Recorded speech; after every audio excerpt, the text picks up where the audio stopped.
Dr. Singhvi, we've been, from last evening, we have been getting an incessant flow of material in the electronic form. Now we are in rejoinder, and rejoinder we get 500 pages of material. I am not the culprit, well, at least fortunately. I give mine. I've got 6 more paras, well, I'm not. Right. Justice Bhatt called it an electronic dump, you know. It's an electronic dump. Anti-dumping philosophy. We will not permit dumping and. Well, at least 3 of us are not the guilty party. Well, we are. On the lighter side, I've joined the proceedings physically to make sure all of you finish quickly. By 3 o'clock. By 3 o'clock. We finish at 3 o'clock. I'll be very quick. Your Lordship has only now points. Just points now. Yeah. Only points. I've only got a few paras to read. Hardly take 15 minutes.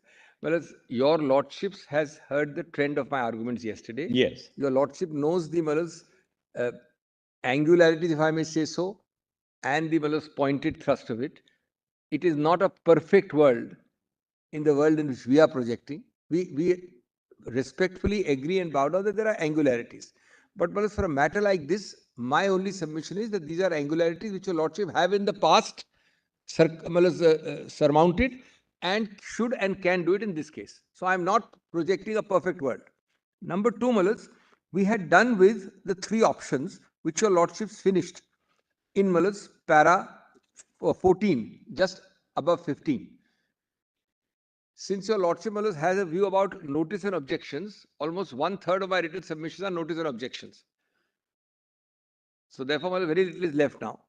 Let me go to para 15. My submissions, my Lord has got. Each of my Lords. It would not follow. Yes. Justice Kohli, Justice Paul has got it. Yes. You're looking to your rejoinder submissions. Yes. Which paragraph? 15. Yeah. Yes, my Lord Justice Paul doesn't have it. The rejoinder submissions. Yeah, it starts with it would not follow from. It will not. Correct. So the conclusion after the 3 options is. Look for it. I haven't.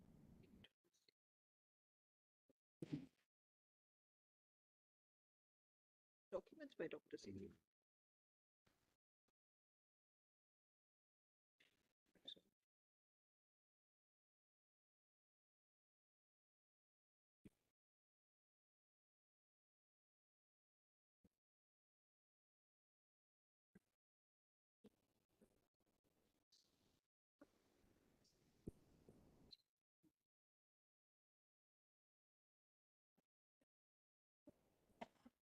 Please start.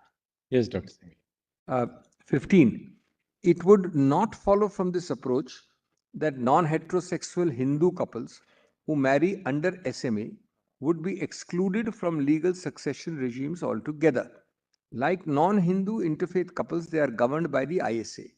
This is because 21A on its own terms assumes that marriages that it applies to are also capable of being valid under HSA. Last 4 lines is the conclusion.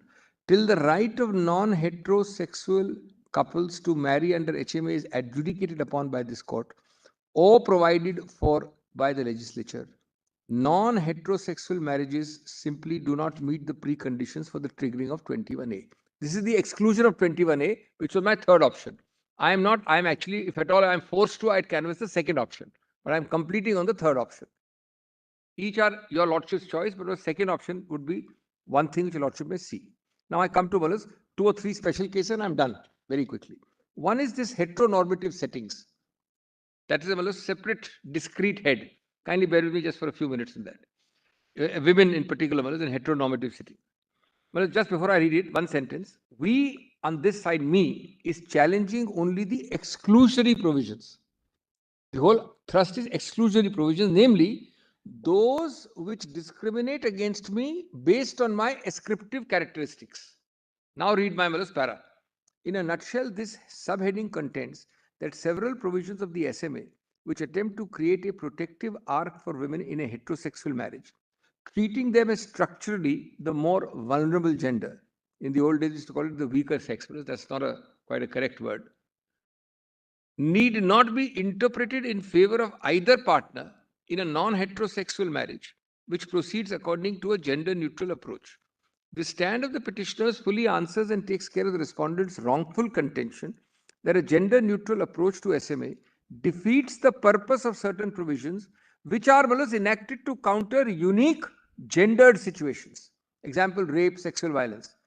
If the aforesaid gender-neutral approach of the petitioners, eschewing the sections dealing with preferential protective treatment of women under the SMA is accepted, the diverse contentions of the respondents, the other side, example those relating to section 27, would not arise. In that sense, this set of submissions by the respondents is either a red herring or attempts to set up a straw man in the name of the petitioners and then triumphantly shoot it down.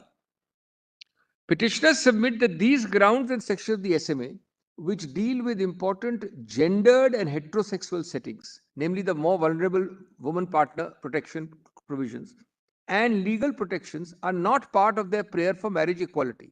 The petitioners are not seeking interpretation of every gendered word in the SMA in a gender neutral way. We are only assailing those parts of the SMA that require a constitution compliant reading on grounds of discrimination and exclusion of non-heterosexual couples. It is you who are putting this in my mouth and say there is insuperable problem for the judges. I am not concerned with protective clauses or one-sided clauses like rape, etc., which will necessarily apply in a heteronormative setting. Hence, the focus of interpretation similarly has to be on the discriminatory aspects of the Act that are relevant to and exclude non-heterosexual couples. I'm on exclusion only. Those provisions that specifically deal with heteronormative settings and offer rights protections to women, qua men, do not require a constitutionally compliant interpretation. So you are putting it into my mouth and then saying judges cannot do it, it's impossible, etc., etc. It is crucial to clarify that this is not a case of novelist cherry picking. I'm just giving a few lines. Justice Bhatt also raised it when I had opened this quite rightly. It is not a case of cherry picking different interpretive regimes for the same words within the same statute. I'm addressing your Lordship in para 19.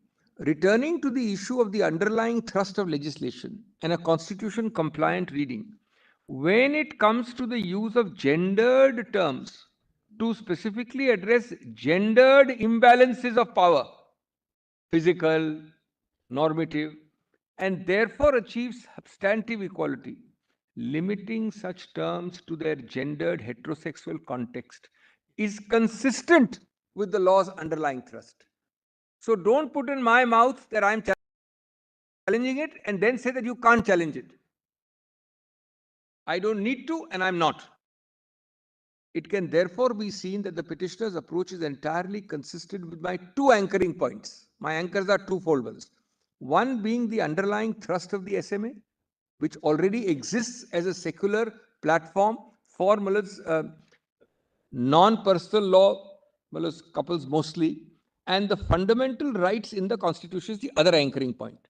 In other words, it is permissible for the specific interpretation of different gender terms across the SMA to be interpreted with a view to ensuring that their interpretation serves the underlying thrust of the SMA and the principles of non-discrimination and equality. Therefore, my conclusion was para 21.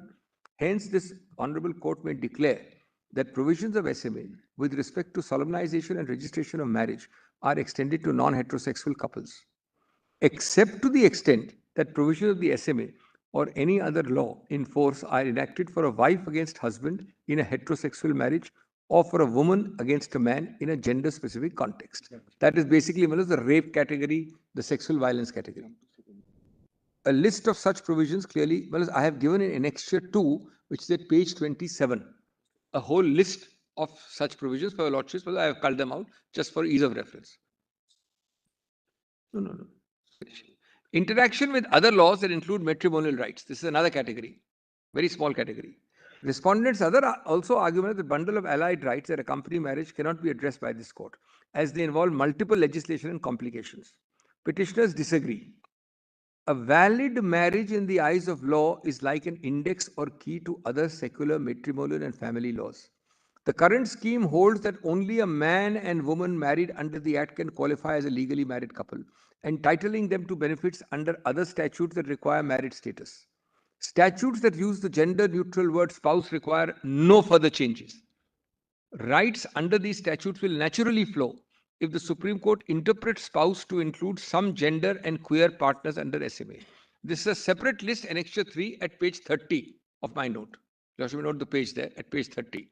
This is, Malos, that category where your lordship has to only hold that spouse includes a queer couple, but not that your lordship will say that wife includes spouse or husband includes spouse.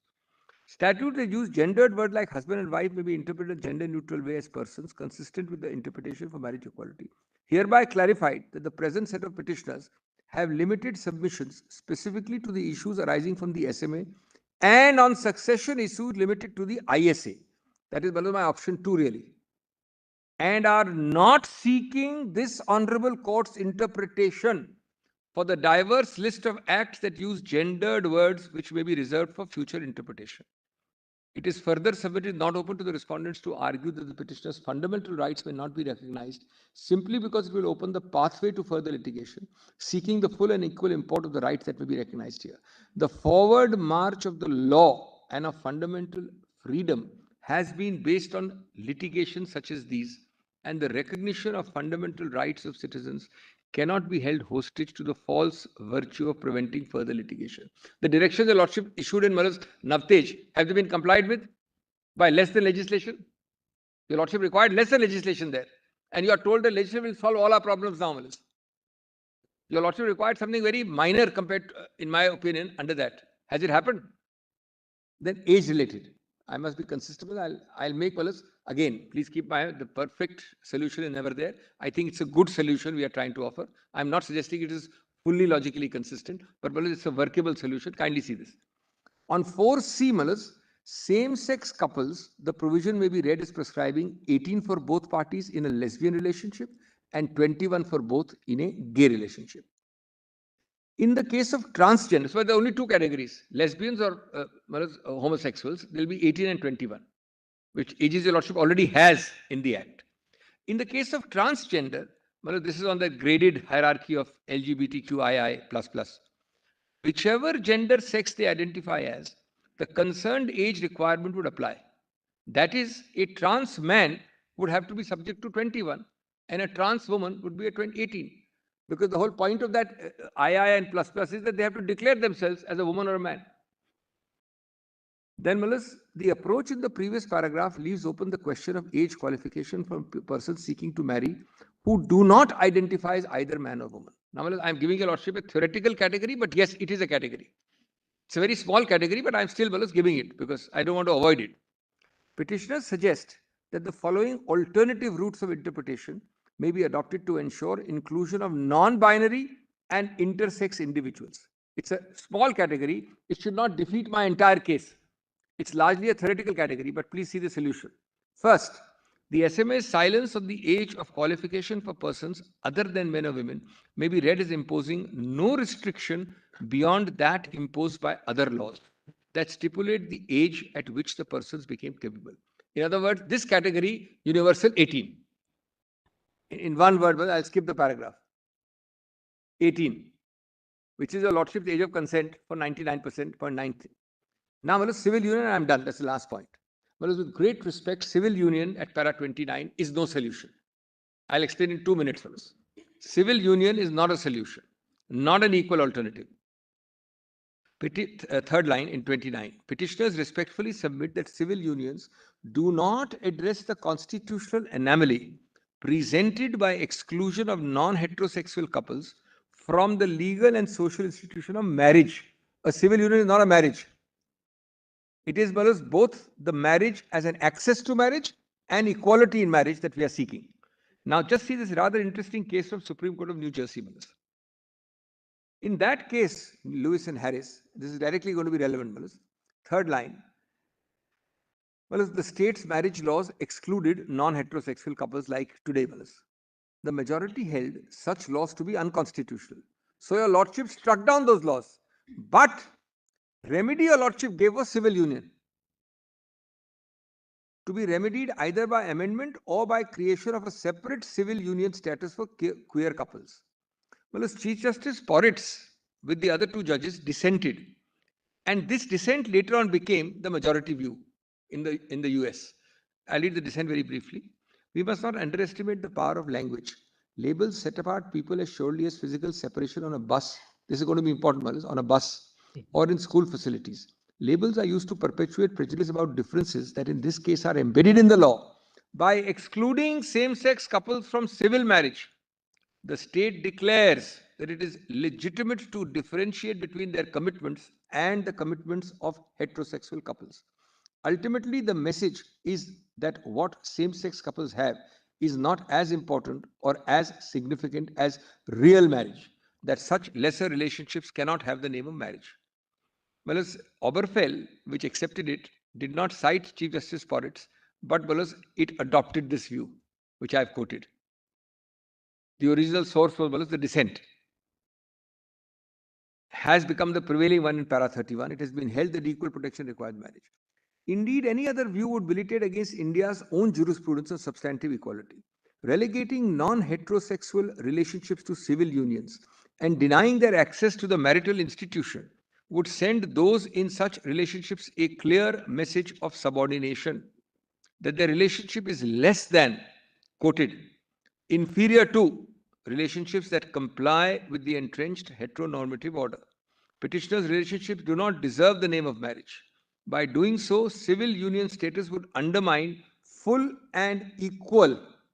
It's full is one word, equal is the other. Social, economic, political, and cultural participation, and contribute to the petitioner's subordination. That was my last point. I may be perhaps guilty of slight exaggeration, but I think it's an appropriate analogy. The segregation doctrine of separate but equal is what I've said in the last para 33. A civil union says, yes, you are equal, but you are equal in that side of the table, within your separate enclave. And within this, my enclave, this is a different equality. This separate but equal, your lordship is frowned upon. In all civil rights issues, this should not be a new creation judicially. But as I am ended, your lordship may reconsider.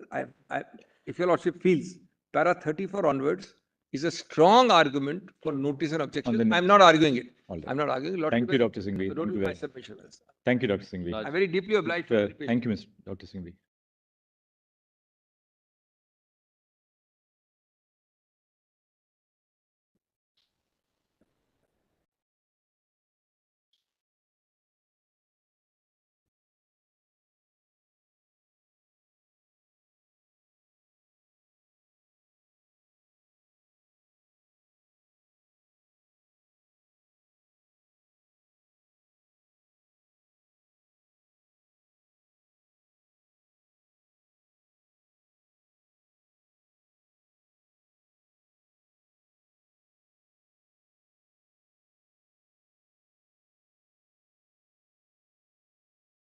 Yeah. Very briefly, Millet. Yeah.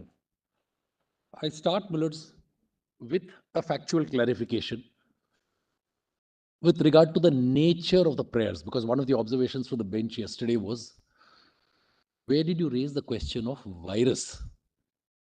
Now, Millet, in my writ petition number 93 of 23, the very first prayer is challenging 4C to the extent it excludes LGBTQIA couples as unconstitutional.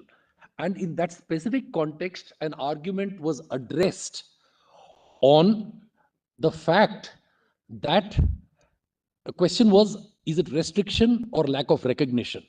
And the argument was, it is lack of recognition, and lack of recognition leads to a denial of the equal protection of laws. And therefore, my respectful factual clarification is the submission was on the virus. Having said that, my lords, apropos the observations of the bench on the possibility of giving a constitutional declaration, but not more than that, leaving it to the legislature thereafter to enact laws. And, my lords, there were some instances which the bench didn't specifically mention, but I am making a guess that perhaps 3 recent instances which the bench might have had in mind where a declaration was followed by legislation would be, my lords, triple talaq. The next would be transgender. Third would be data protection. Now, my lords, those 3 are examples where the majority, when I'm talking of majority, now I mean, my lords, the majority as reflected in the institution of the legislature, would have had no serious problem at all. Because, my lords, triple talaq was something which shocked the conscience of people across the board, across communities.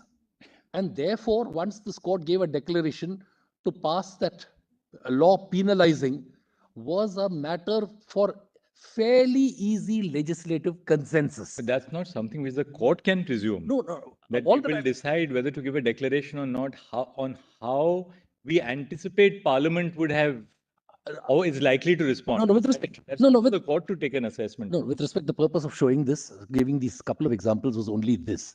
That there can be such instances. One is not inviting the court to record a declaration that here it may be different. No, I'm not saying that.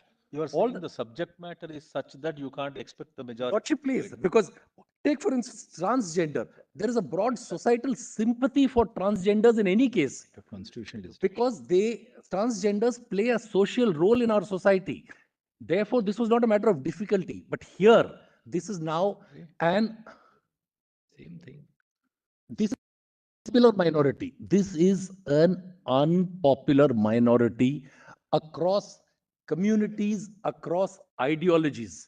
And this is where, when the court says and often says that it is the protector of unpopular citizens, of the rights of unpopular citizens, this is the kind of situation where I would respectfully invite this honorable court to walk the full mile and not stop at a constitutional declaration. And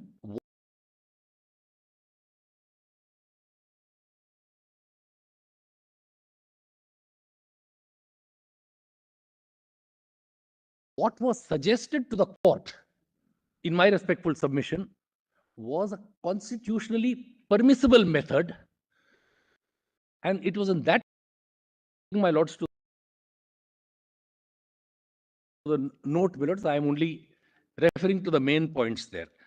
Therefore, we have, my lords, given instances, 3 instances of our court reading in, including, my lords, Madhu Kishwar, Geeta Hariharan, and a recent Bengal cooperative case, my lords. We have given a Canadian example. We have given a South African example. These are all cases of reading in, which is legitimately resorted to, and with respect ought to be resorted to. With, my lords, 3 riders. With, my lords,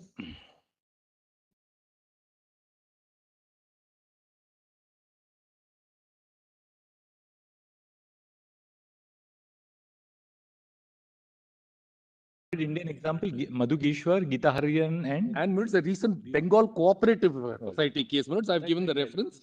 Right. Bengal Secretariat Land Mortgage Bank. I've given the reference in my note, my lords. Justice Bhatt was a party. Justice Bhatt was a party, my lords, to that. Right? I think Justice Pardiwala wrote the judgment. Now, my lords, this submission of mine, I am subjecting my own submission to 3 caveats, 3 riders. 1, the special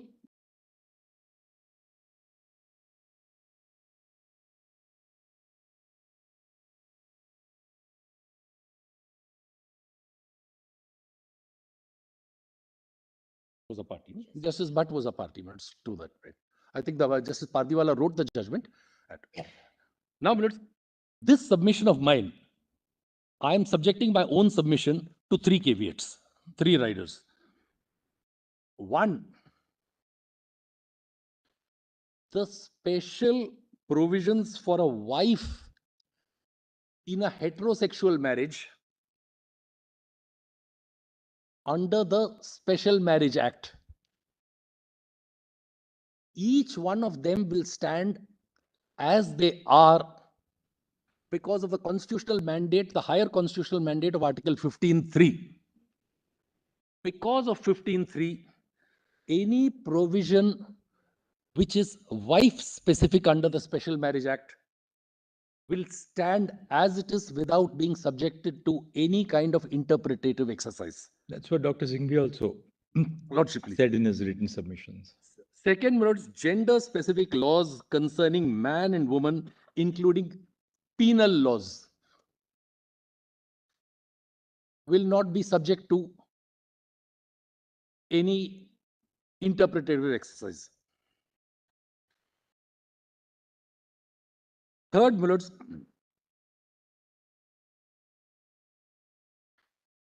religious personal laws will not be interfered with, and Section 21A may be borne in mind in this connection. And section? 21A. 21A. Yes. Sorry, the third one, will you repeat, Mr. Rakesh? I'm sorry, The but third one.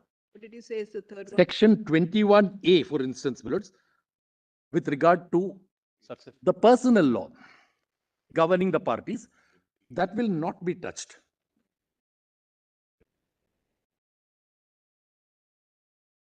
Now I'm just making 2 more points, 2 more quick points,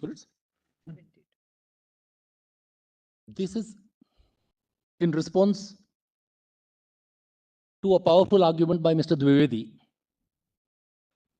that marriage has always been viewed by society as a man-woman union.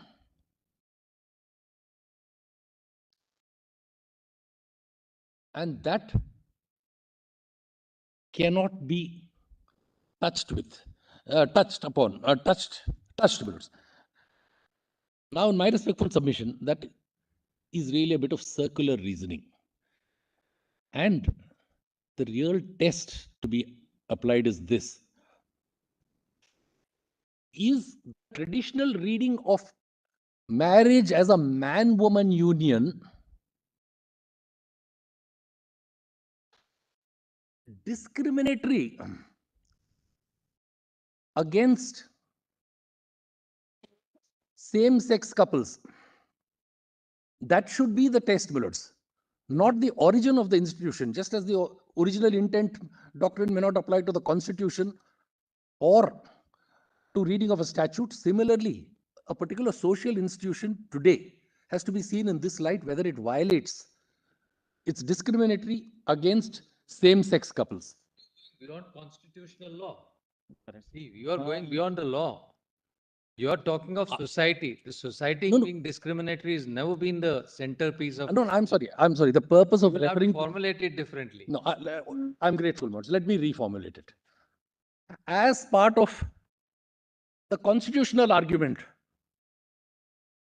of the other side, what your lordships were told was that a constitutionally recognized union so far is understood as a man-woman union. That is the thrust of the argument. Is it? And bring it down further. Lordship. What was argued was not constitutionally recognized. What was argued was this is a legally recognized.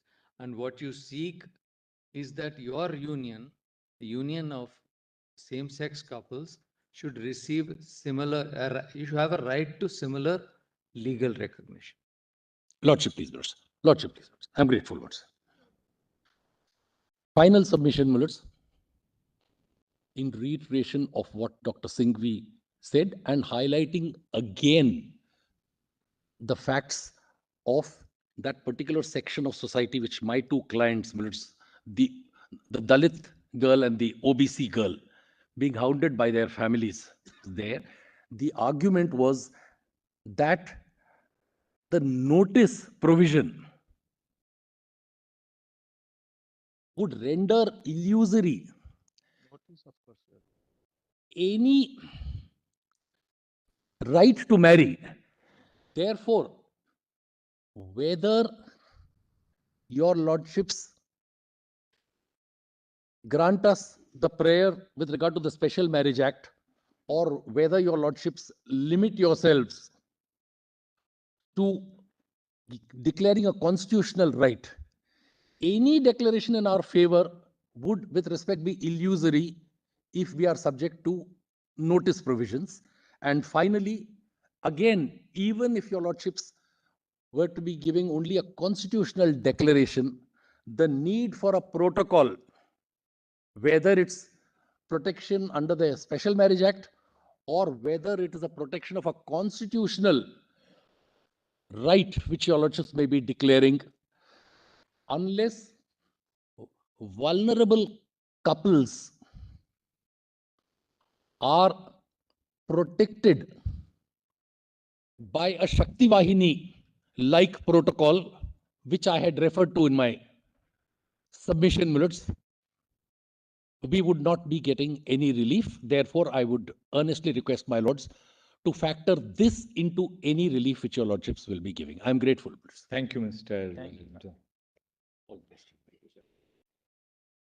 May it please the Lordship. My Lord, I have circulated yesterday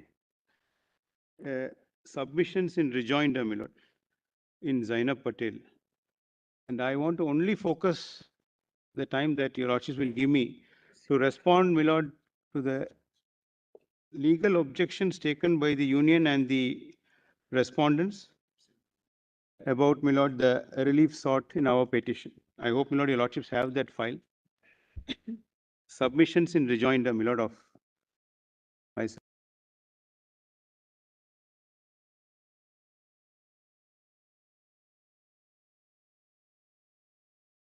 With that, I have begun with that. There are 11 subheadings. I don't propose to read them, but take your Lordship to the points they have raised and respond to them. My Lord, after all this churning,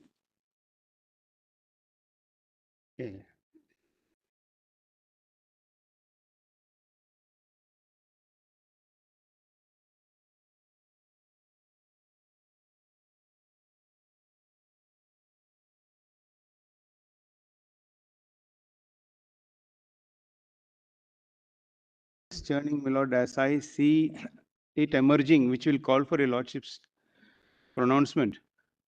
A step more than the right to marry is there a corresponding obligation, a correlative duty in the union to recognize, my Lord, the association of non-heterosexual couples as married couple in a non-discriminatory manner? That is, my Lord, one is I will establish prima facie that I have a fundamental right to marry. I don't want to confine myself to the statutes, my Lord. And I will tell you, Lordships, why very briefly. Having demonstrated that, it has come in discussion, it has been argued that who stops you? By all means, have a celebration, have a marriage. But if you seek affiliation or recognition, can you vest in the respondent an obligation, just as they have, my Lord, granted it for non-heterosexual couples? That will be the primary question, my Lord, because it was argued throughout that nobody stops them from calling their association a marriage, but don't expect recognition or affiliation. I'm using the word affiliation, my Lord, in a broader sense. You are trying to locate a duty. Duty, my Lord, duty. Your Now, my Lord, question is locating a duty should stand on a different footing from that of discrimination. locating the duty will discrimination. And for that, my Lord, we will have to go back a bit. As my Lord, the Honorable Justice Butt rightly said, put yourself in the armchair as if you are in 1954. Now, my lord, put yourself in the armchair as if you are in 1954. No.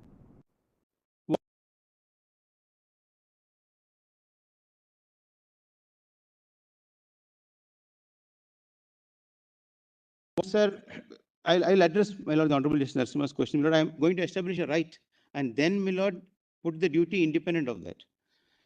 In 1954, no doubt there was a statute of 1870. Sorry, my lords are in conference.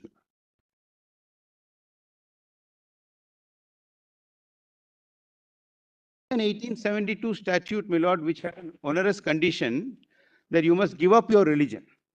The 1872 Special Marriage Act, which was repealed by the 1954 Special Marriage Act, said for those who do not profess Hindu, Buddhist, Christian, Sikh religion, because you have to give up the religion, my lord.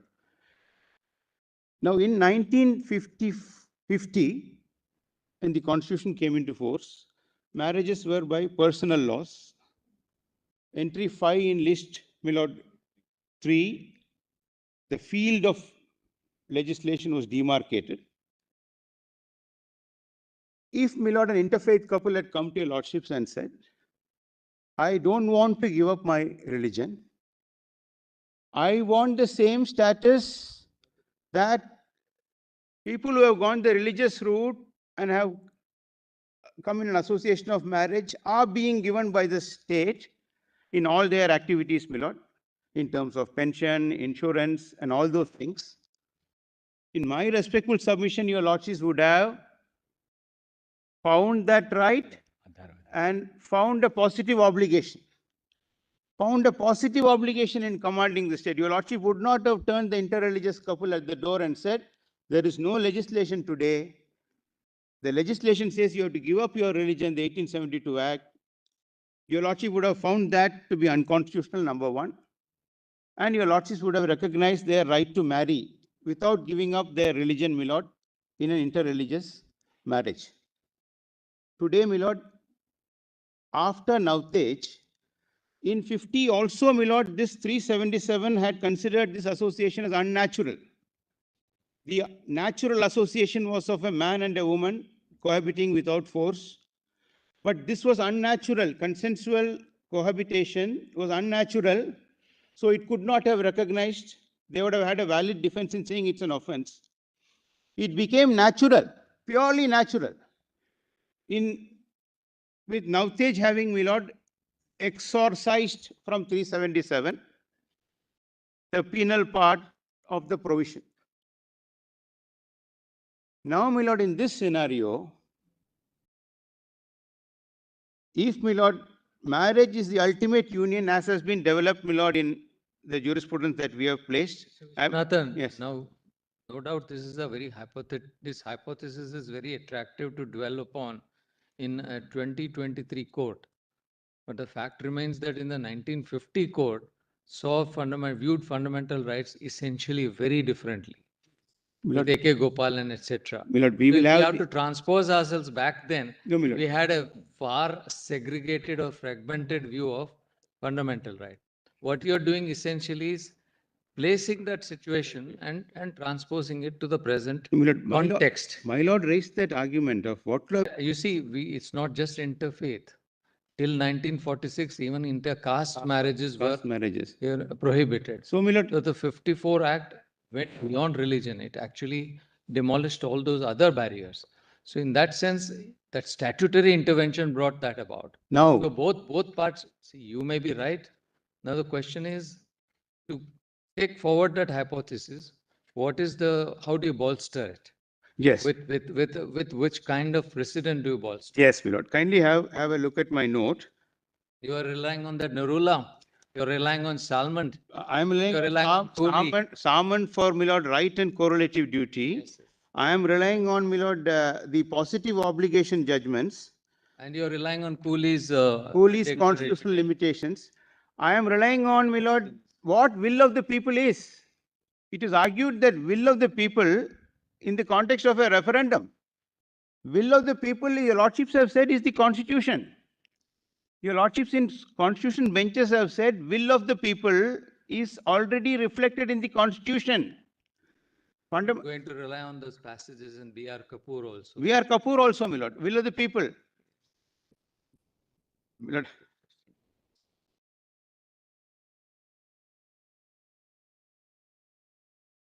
The correlative duty, I have even gone a step further and argued in the alternate. Assume it is a privilege they are extending. Even in a privilege, your lordships have said you can't discriminate. In the most, my lord, noxious of trades, Yes, you are right. if you, now what is this, my lord? Is it a right they confer by exercising their duty? Nandraj Jaiswal. Nandlal Jaiswal. I quoted Nandlal Jaiswal in the note. You did. Now, my lord, let me assume by forming statutes, by regulating it, they are giving some rights, my lord, or deem it as a privilege. In both, argue on both prongs, my lord. Can you now discriminate? Can you now discriminate, my lord, is the question. So the real question before a lordship is, subject to correction, my lord, the right to marry, yes. Is there a duty in them to recognize this association as a marriage and extend the privileges which heterosexual couples have, my lord, come to enjoy? And if your lordship asks that question, my lord, some water.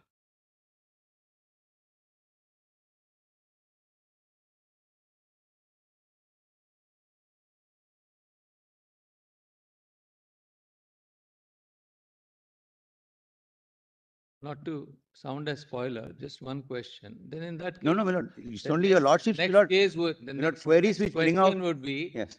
what all relationships would you locate the duty? Yes. In the case of a live-in also, then you will say that the law should cater to every kind of relationship. No, my lord. My lord, that is an argument addressed. Incestuous relationship was argued. I'm just We will giving not an take it illustration. to that extreme. Three people coming together was argued. My lord, 1 minute. I can't. Whatever you are giving the heterosexual couple, there I am putting it on discrimination. Today, incestuous relationship is barred in heterosexuals. Prohibited degree is barred in heterosexuals. My lord, any other, my lord, three people coming together, the argument Mr. Sibal gave is barred in heterosexuals. My discrimination argument will fall flat. But if you are extending, my lord, a certain right, call it privilege, can you then, my lord, post Navtej, when you have called this relationship natural, when it is no longer unnatural, and when your lordship say we have to be put on even platform, don't they have, my lord, as Saman says, if you have this much, they have, my lord, a duty which they have extended to, my lord, a set of heterosexual couple. Mr. Vishwanathan, Yes. I mean, just as a matter of jurisprudential curiosity, I dealt with this argument in my in Aadhaar. The only problem, it's a dissent. And if you see my Aadhaar judgment, which is 2019 1 SEC, it is at 664. There's a segment called Development as Freedom. Yes, please. And where, after citing Amartya Sen and Martha Nussbaum, and adverting to the capability theory, I referred to Henry Shue. And I say Henry Shue suggests that rights give rise to corresponding duties. Yes, please. These duties include 1, a duty to respect; 2, a duty to protect; and 3, a duty to fulfill. Just see this. I mean, just No, my lord, that is exactly, my lord, we should have just placed see, that. you have that? We By read it in the context. I can share it with you if you My want. lord, The judgment is at, just see, at page 790. 790. My lord, we are getting the book, my lord. My lord, in fact, what your lordship now read out echoes Page what? 790. Saman. And at page para 1222. Yes. Actually, see para 1220. The notion that liberty only consists of freedom from restraint does not complete the universe of its discourse. Yes. Broader notions of liberty are cognizant of the fact that individuals must be enabled to pursue their capacities to the fullest degree.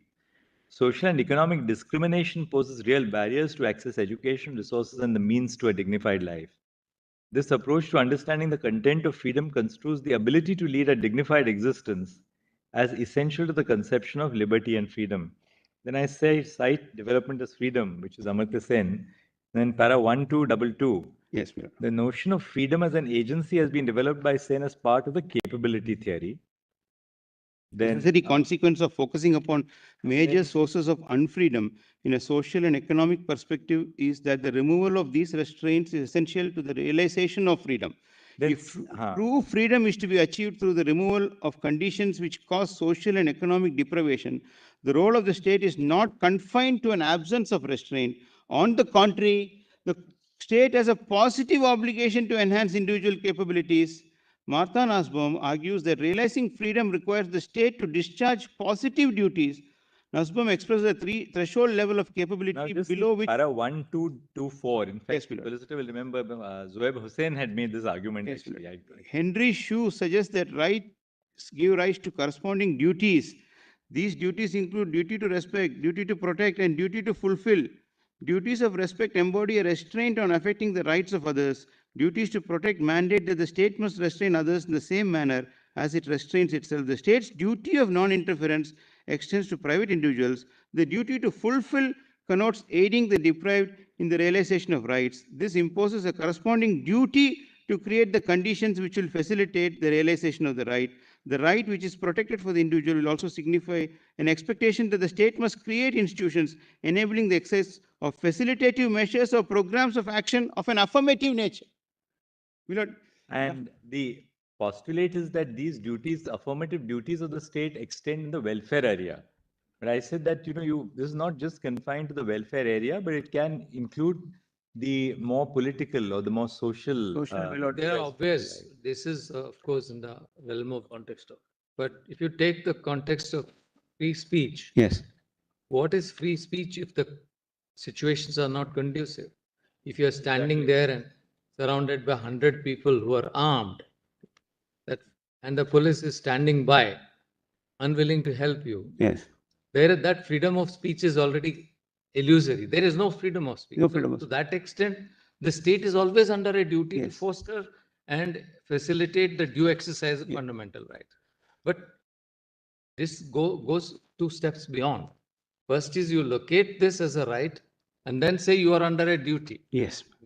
Even if we admit that there is a duty, what is that kind of duty? How do you crystallize that duty? Yes, Milord. Then, now that's the next question, Milord.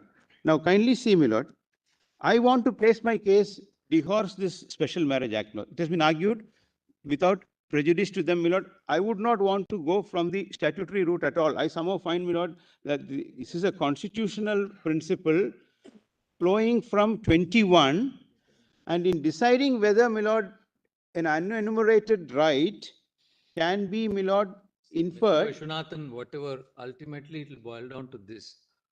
There is one constitutional doctrine which we have remained steadfast and constant to, that we cannot direct a legislation. We cannot direct the framing of a policy. We cannot enter into the realm of policy making or legislation. Now, short of that, what is the duty that you locate? Yes.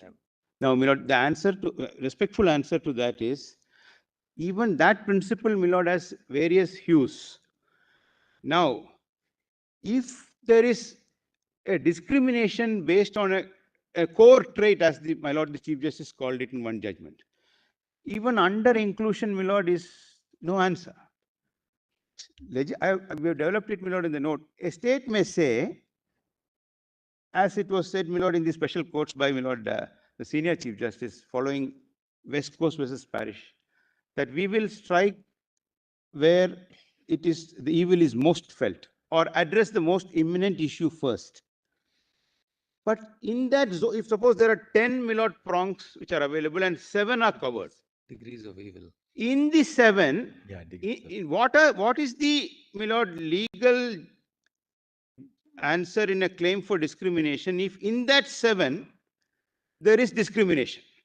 Your Lordships have, Milord, pondered over it and said, if the discrimination is based on a core trait of an individual, we will not recognize that under inclusion. Keep the relief part aside, Milord. Both in my lord, the case with my lord, the Chief Justice said, that is, my lord, no, 1 minute. This National South Indian River Interlinking case, or in the preemption case of Atam Prakash, where it was found that the included categories were keeping off consciously women. My lord, thus relatives of the same degree are excluded either because they are women or because they are related through women. Constitutional prohibition. That would be relatively easier to answer Yes. because of 15(2). You have, you have a proscribed category, directly proscribed. No, my lord, here they were excluded. Yes, yes. An So inclusion you of can't. women would have been justified. No, you are excluding women. Excluding so you are women. excluding only. No, my lord, I'm only saying this under inclusion argument is not a final argument. It can go home in certain circumstances, but there are circumstances, there are exceptions to it. My lord, look at National South Indian Interlinking. While non-classification arbitrariness is tested based on the proportionality test, where the means are required to be proportional to the object, classification arbitrariness is tested on the rational nexus test. There is sufficient if the means share a nexus with the object. The degree of proof under the test would impact the judgment of this court on whether the law is under-inclusive or over-inclusive. A statute is under-inclusive if it fails to regulate all actors who are part of the problem. It is over-inclusive if it regulates actors who are not a part of the problem that the statute seeks to address.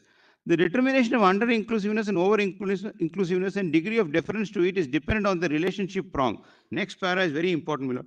The nexus test, unlike the proportionality test, is not tailored to narrow down the means or to find the best means to achieve the object. It is sufficient if the means have a rational nexus to the object. Therefore, the court show a greater degree of deference to cases where the rational nexus test is applied. A greater degree of deference is shown to classification because the legislature can classify based on the degrees of harm to further the principle of substantive equality, and such classification does not require mathematical precision. Indian courts do not apply the proportionality standard to classificatory provisions, though the two-judge bench in Anuj Garg articulated the proportionality standard for protective discrimination on the ground of 15, held that less deference must be allowed when the classification is based on the innate and core trait of an individual. My lord, this is an innate trait of, my lord, non-heterosexual. An LGBTQ plus is a innate and core trait born with nature to them. How can it be said, my lord, that after noutage, that you can have a partner, you can have cohabitation, you can live together, you can, my lord, enjoy your life together, but the ultimate fruition of marriage, which according to me is an essential right to enjoy the right to life fully for those who choose to marry, we will not recognize that and affiliate that. My lord, that, my lord, will not pass muster under inclusion. Then your lordship will find, even if there is no legislation, it will come under those narrow area of matters where a positive obligation will be found. That is not, my lord, a mandamus to mere mandamus to legislate. Mr. Vishwanathan, even if the under inclusion is not valid in that sense, it's not a valid constitutional classification, because as you say, it is based on a core or innate characteristic. Right. Then there are two options to the court. You strike down the under inclusion as it is, or alternately, if there is an interpretative space available, Yes, my lord. you will mold the. No, that has also been developed. But then we are back to this. Do we really have an interpretative space left in the SMA? Yes. If we have, of course, then you are right. No, my lord, there But is a if we solution. don't, My lord, there is a solution for that, and I must thank two young. merely striking down an under-inclusive classification doesn't serve your purpose also. No, my lord. I will, my lord, address that, my lord, independent of the reading in part. My lord, two young writers, my lord, who have written an article on transgender inheritance, reached out to me by email and furnished to me a very well-researched article produced by them, published in Karan Gulati and Tushar Anand. I have placed that for your lordship's in the Indian Advocates Review. They say, my lord, after Nalsa, your lordship's judgment led to the Transgender, my lord, Protection from Discrimination Act. But inheritance issues are not addressed there. Workability issues still may remain. But that will not deter Parliament from enacting that legislation and recognizing that right, non-binary, my lord, people, the inheritance is a serious issue which is being addressed on a case-by-case basis. So workability will not hold back your lordships from declaring that there is a right in them to marry, because that is an essential right to effectuate their right to life. My lord, I will come back to my lord's query on the right. If so, my lord, that declaration will be worked out by Parliament. To that extent, my lord, there is a positive obligation.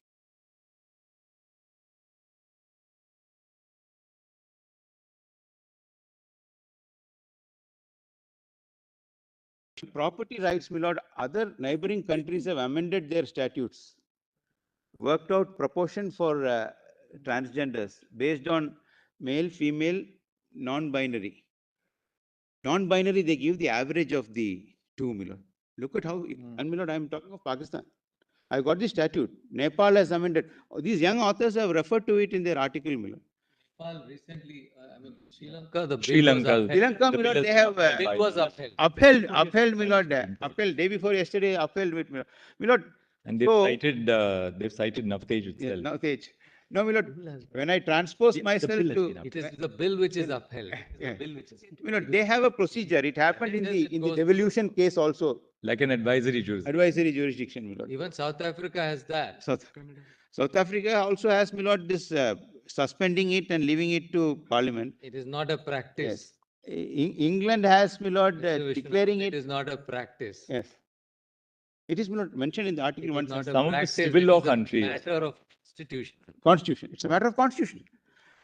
No, my lord, I only sometimes, my lord, abstract questions lead to answers. Suppose in 1950, with Article 245, 246, list 1, 2, and 3, no laws are enacted.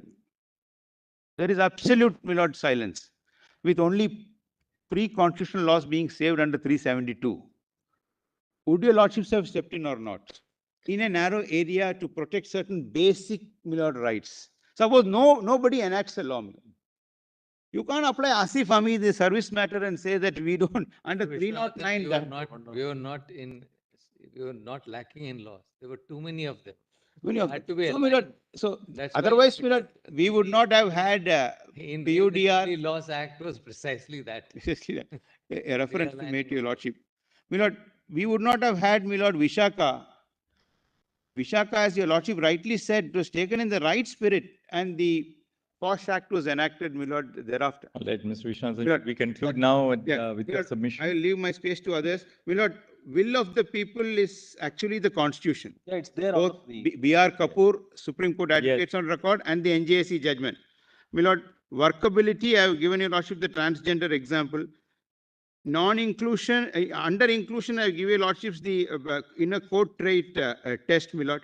And the only other aspect that remains is, my lord, the argument of the learned additional solicitor, Ms. Aishwarya Bhatti, my lord, on the material produced, my lord, Your item. Ms. 7. Tara assisting me as the last segment prepared it, and para 63, I will only read and conclude. The reliance placed by, my lord, National Commission for Protection of Child Rights on articles claiming risks and harms of gender-affirming healthcare is in complete derogation of, my lord, the WPATH guidelines. That is, my lord, World Profession Association for Transgender Health, which are well recognized and followed in India. Reliance on such article furthers the stigma against transgender person and supports the unscientific claims to deny transgender adolescents gender-affirming healthcare, which is a statutory obligation of the state under the Transgender Persons Act. So, my lord, my respectful submission is your lordship will see this note at leisure. There is, my lord, a right. It is required to effectuate the final right, and that, according to me, will be the test for unenumerated rights. If something is ultimately, my lord, the doctrine of implied power test in normal statutes. If a right is required to effectuate my right to life fully, and if by choice I want to marry and bring my association to fruition, and if there are ethical considerations in a marriage also, my lord, between non-heterosexual, they should also have commitment to one partner. They should also have rights in divorce, my lord. It's not only association. Pauri addresses, my lord, the problem of separation in a homosexual marriage. It has to be dealt with. You can't leave one partner destitute. My lord, High Court of Australia, Justice Michael Kirby, when he was to retire, the Attorney General moved an amendment in the pension bill, my lord. We have got material on that to bring so that his partner is, my lord, covered at that point. That was the, my lord, approach they took in the early 2000s. My lord, so the submission is, my lord, that all encompassing, my lord, right. And, my lord, ethical underpinnings also, they should be my lord, put to the rigors of the ethics of marriage also, my lord. It's not that, my lord, these people, as it was called, could be left to, my lord, stray away from commitments, my lord, in a marriage. So your lordship, my lord, will declare their right to marry, and, my lord, find a positive obligation in them to enact, so that, my lord, they are not deprived of basic rights, my lord, which flow from a marriage, apart from the acceptance, my lord. And, my lord, Cooley says, your lordship says that fundamental rights by very nature are a limitation on the legislative power of the state. You can't leave it to, my lord, the majority, my lord, to decide what they feel, because it's ultimately your lordships are the sentinel on the cow. I'm very grateful for this. Thank you, Mr. Vishwanathan. My lord, Mr. Grover? my lord, may Yes. I make submissions? Yes, Ms. My lord, Luthra. apologies, my lord. So, my lord, my brief is really principally on the Foreign Marriage Act. And, my lord, the concern was that while we keep talking about the Special Marriage Act, the Foreign Marriage Act is not missed out. The petitioners, this is secular act, the petitioners are validly married. So in their case, I feel that the wrong which is being done to them would be more stark and more glaring than the wrong that will come in case of, and I don't want to say that the Special Marriage Act doesn't need a declaration. I'm saying that I need it and I have a right to it in terms of being a citizen of India, and a citizen of India married abroad who has rights within India, but when I come to India, I become nothing, I become a stranger. Now, one of the arguments, my lord, that I was, the respondents had said, which I found was not apposite, was the argument Mr. Vishwanathan was speaking about the social ethos and about Sri Lanka and Nepal. My lord, the fact is, India's social ethos is far more developed or as developed as those countries. We are in the same subcontinent. So our social ethos is the same. So the argument that we can't be, because of our tradition and our social ethos, we can't be looking at a declaration and at a right to marriage for same-sex couples seems to me not apposite. Second aspect which I thought was that, my lord, ultimately, the Constitution, where did we get our Constitution from? It has taken the best from various constitutions around the world. Now, if it was good enough to take from them, then if we see what other countries are doing with constitutions from which we have borrowed, then surely we can't say now we have to hark back to some tradition which is different from our constitution. So, my lord, this is one aspect. Then the third aspect on this is on, my lord, my note is, rejoinder note is volume 18. But the third aspect is that citizenship, international law, and Committee of Nations are covered under 17(3) of the Foreign Marriage Act. So Committee of Nations takes into account, and I had made that submission earlier, Constitutional Committee also. The time is not just to look at statutory committee, we have to look at Constitutional Committee. Constitutional Committee, as I said, 34 countries and the Yogyakarta principles all come into play. So we are asking for Constitutional Committee. Lord, the next point which I wanted to emphasize was this issue of social morality, which the respondents have talked about. Social morality is to whom and is for whom? The social morality, Navtej has already looked at it and has discussed social morality. Now, constitutional morality is a much higher principle, and social morality to that extent will have to come and in understanding with constitutional morality, which is at a much higher pedestal. Now, my Lord, Dr. Ambedkar talks about it in the Constituent Assembly debates.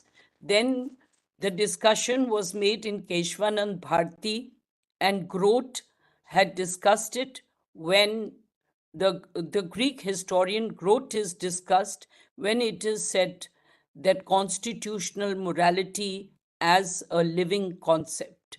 Your lordships have discussed it in Navtej. So my submission to the court is that constitutional morality has to be given precedence.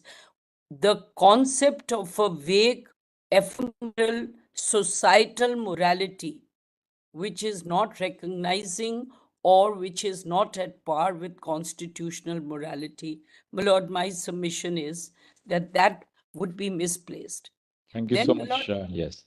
yes, sorry, my Lord. Is that it, Miss? My Lord, just another 2 minutes, because the reading in part in terms of Gita Hariharan as well as 3 other judgments. I had read Harsova to your lordships, which is and Vijay Manohar versus Saudi, 1987, 2 SCC 278.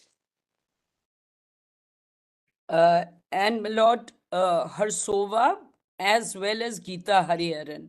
These 3 judgments I had given your lordships, and reading in has in terms of this South African judgment also, my Lord, if your lordships would recall, there were 4 countries where the reading in principle with regard to same-sex marriage has been adopted.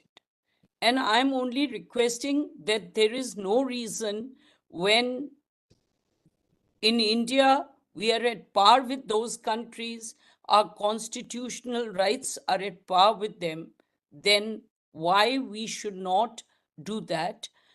8 countries, there was the courts actually were the precursor.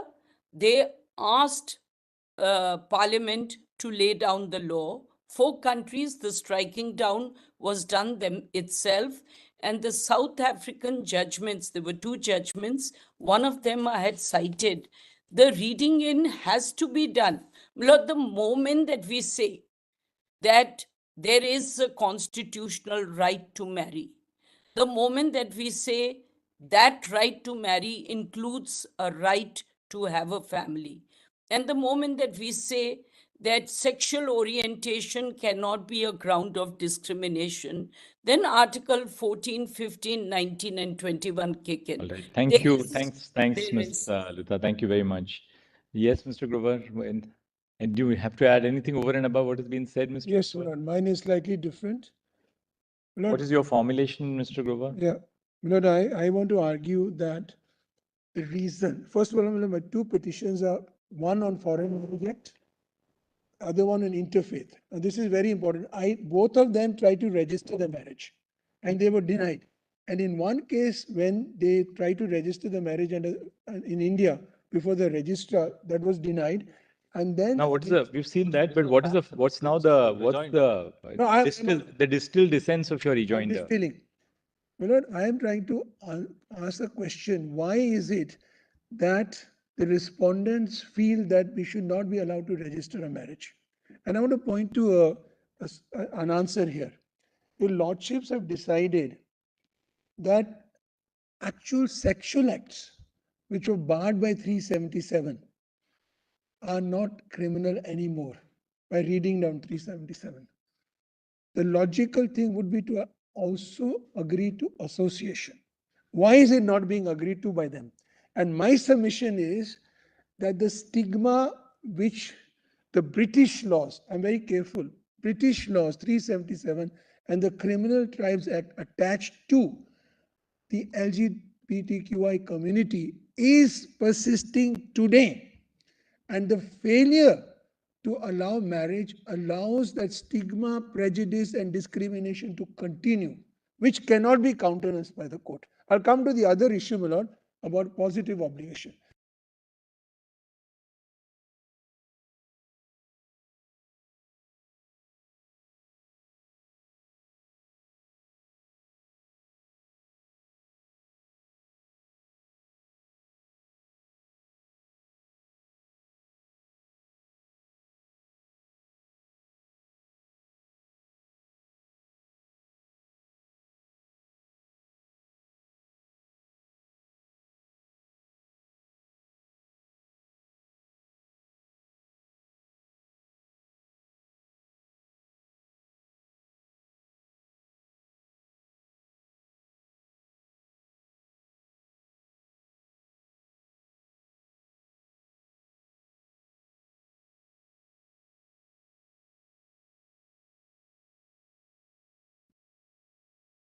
In my respectful submission, apart from 21, as I had argued earlier, 19(1)(c) gives the fundamental right to association, which is realized by a marriage. Why is it that they don't want the marriage to continue? Because in my respectful submission, despite the rhetoric about Nas and Khalsa being historic, they stop at that, which allows this stigma and discrimination to continue. And without fulfilling the right to marriage, the stigma will continue. And the court cannot allow itself to be a party to that and not lend its imprimatur to that. That would be a tragedy. If your lordship would agree with them, then the court would be perpetuating that stigma. Because today what will happen, my lord, after your lordship, if your lordships do not agree with us, we came to the court, we said our rights have to be fulfilled, they have to be realized under the respect, protect, fulfill notions in international law, but your lordship say no. What would that actually result in? It would result in a worse situation for the LGBTQ community. And discrimination and prejudice will continue. As your lordship saw in Dr. Siras's case, a person who's actually gay,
a very important issue, if I may. What is it that actually makes them deny this right to the LGBTI community? I say us, my lord. Because they are not actually come to terms with sexuality of the LGBTQI community. You can have sex, the type that you want, but don't bring it in our realm of marriage. That is the real rub of the matter. And that cannot be countenanced by the court. What is different about them? Nothing. Sexual acts are the same. But no, once we legitimize your sexuality, we will be recognizing that in law and we won't allow it. And that is pernicious, my lord. That cannot be countenanced. That's one point. I don't want to elaborate on that, but I made my point. Second point, my lord, apart from the notion under our 14, 16, etc., but the doctrine of classification and arbitrariness, your lordship knows, the court knows that in international law, discrimination is not based on classification. Article 1 of CEDAW, for example, which my lords have used, the Chief Justice has used, it is very relevant. May I just read that only because it is important to look at what is our obligation under international law. Article 1 of CEDAW in the context of women. It says, for the purposes of the present convention, the term discrimination against women shall mean, now please note, any distinction, exclusion or restriction made on the basis of sex which has the effect or purpose of impairing or nullifying the recognition, enjoyment or exercise by women, irrespective of their marital status, on the basis of equality of men and women, of human rights and fundamental freedoms in their political, economic, social, cultural, civil or any other field. So once your lordship says that is the right to marry, then your lordship have to see whether these restrictions to a particular group denies that freedom. And the answer is clearly yes. So that is an alternative way of looking at it. And your lordship has used, my lord, the Chief Justice in Miss X versus Principal Secretary. That's the, my lord, and the only thing I want to say is that please read Obergefell again, my lord. I know there's a, my lord, Please read what again? Obergefell. Okay. Now, my lord, I want to just say that I agree with Mr. Singhvi. I don't agree with Mr. Rothgi's solution of affidavit. What I would suggest is what your lordships are looking at as a via media. The special marriage can be a conduit until Parliament enacts, as in Vishaka. Until Parliament enacts, with all its limitations and faults. Now, my lord, I want to read a short poem in the context of what I said. Please appreciate this, my lord. Because it's sexuality which is abhorrent to people. And that thing has to be overcome, that psyche.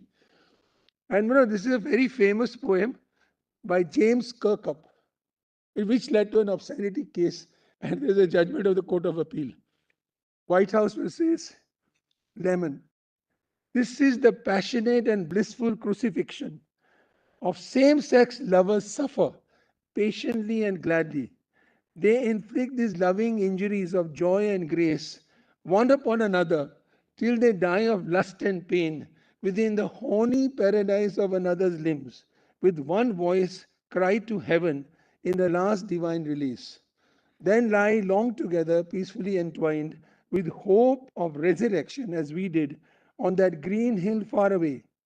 But before we rose again, they came and took him from me. They knew what we had done, but felt no shame or anger. Rather, they were glad for us and blessed us, as would he who loved all men. And after 3 long, lonely days like years, in which I roamed the gardens of my grief, seeking for him, my one friend, who had gone from me, he rose from sleep at dawn and showed himself to me before all others, and took me to him with love that now forever dares to speak its name. Lord, is poignant. I think we should all recognize that our sexualities are no different. Thank you. Thank you, Mr. Grover. Yes, Ms. Kothari. Yes. My lords, the argument was made that any kind of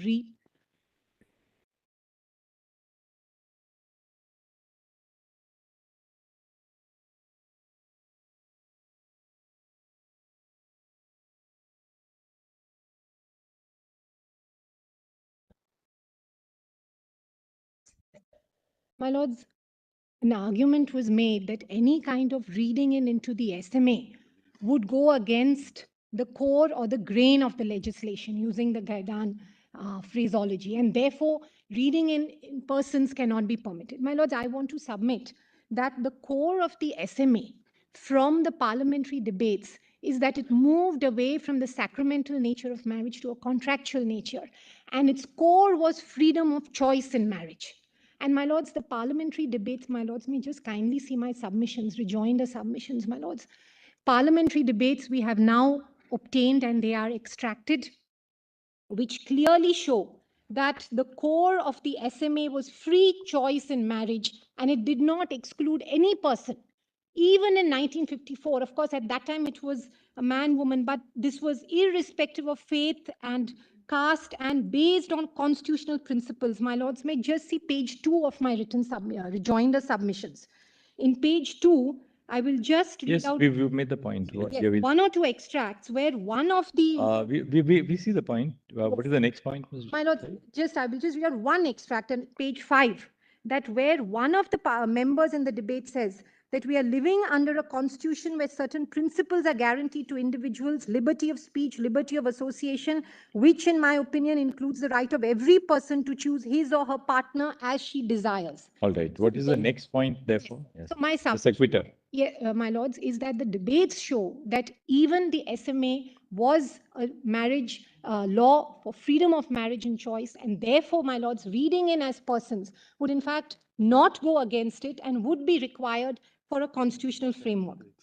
And it was never meant to exclude anyone, my lords. And my lords, therefore, reading in, while other judgments have been relied upon, I go on to independent thought. My lords, in independent thought, the exception to rape, 375. In fact, an argument was made that would it be reading up and would the exception to rape for the marriage of a woman, wife aged 15 to extend it to 18, would it be seen as making a new offense? That's what the court asked. Can we make a new offense? And then the court said that we are not making a new offense, but if we don't read 15 as 18, we are in fact failing our constitution duty. And in fact, the court said what Justice Lokur and Justice Deepak Gupta said, that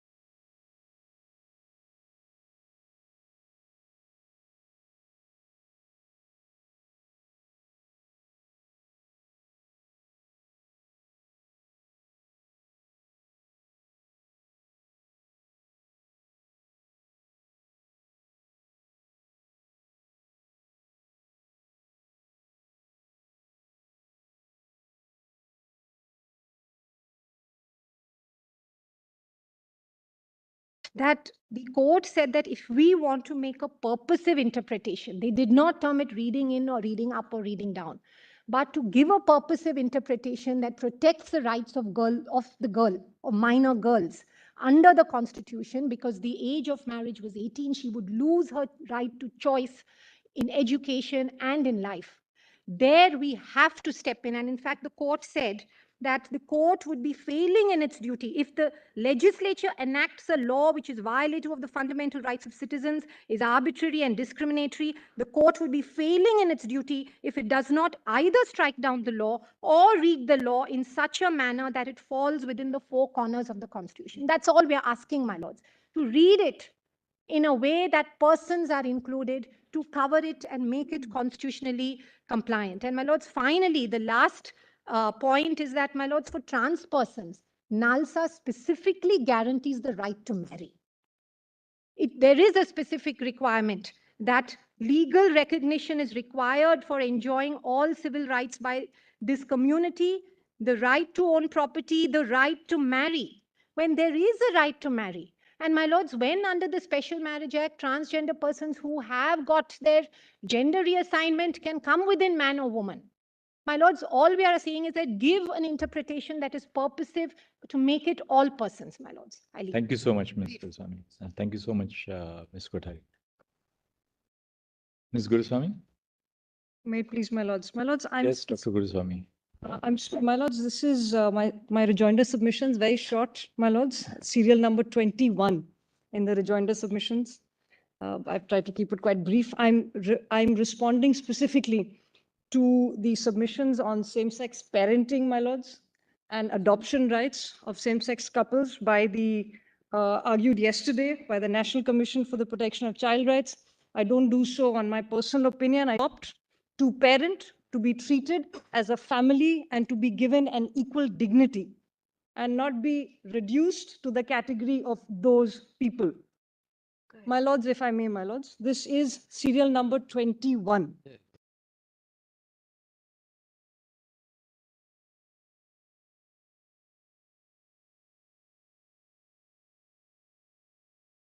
Please, my lords. Now, my lords, page 2 of my written submissions is a statement of the Indian Psychiatric Society that consists of 7,000 psychiatrists all over this country. My Lady Justice Kohli has the submissions, my lady. Looking, I don't see. This is serial number 21, my lady. Not there, a few minutes before. You've just mailed it. Oh, this is a new one. Your new one. This is just rejoinder submission, my lord. But you already have, you already gave one last night and see it. It's the same rejoinder submission. It's We'll share it. I have it. very well. Mailed it in the meantime, it's being My down. lord Justice, I've been compelled to learn all this. There is one which is working volume well for us. 15. There's a volume 15. Oh, no, my lord, it's It's a rejoinder submission. yesterday a folder of all rejoinder submissions. Earlier Then yesterday. you are, just now, Oh, I see. I just see. now. so the dump continues. Yeah. Reading and giving purpose of interpretation to legislation. Yes. So, Got it? Yeah. so my lord Justice Narasimha has it, my lord. Yes. Yes, please go on. अभी करें?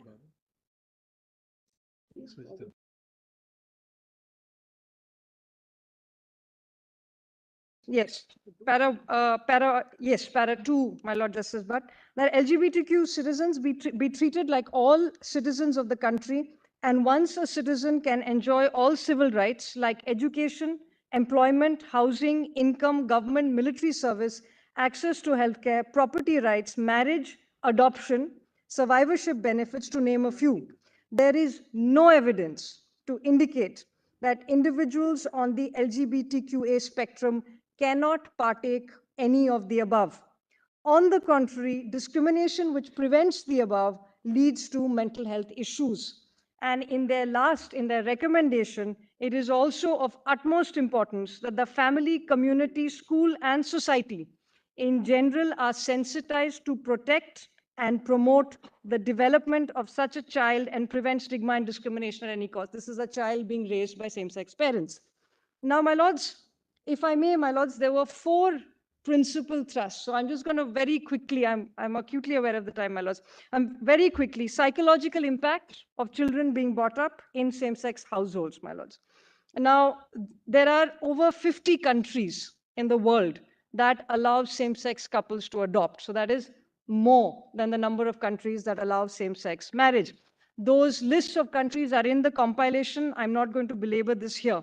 The most important points is that the big meta studies that have been done over the last 20 years in countries that have allowed same-sex couples to adopt, to have children, the big meta studies by the American Psychological Association, by meta studies in the Netherlands, in Brazil, in South Africa, and all of that is in the note, all make 3 points.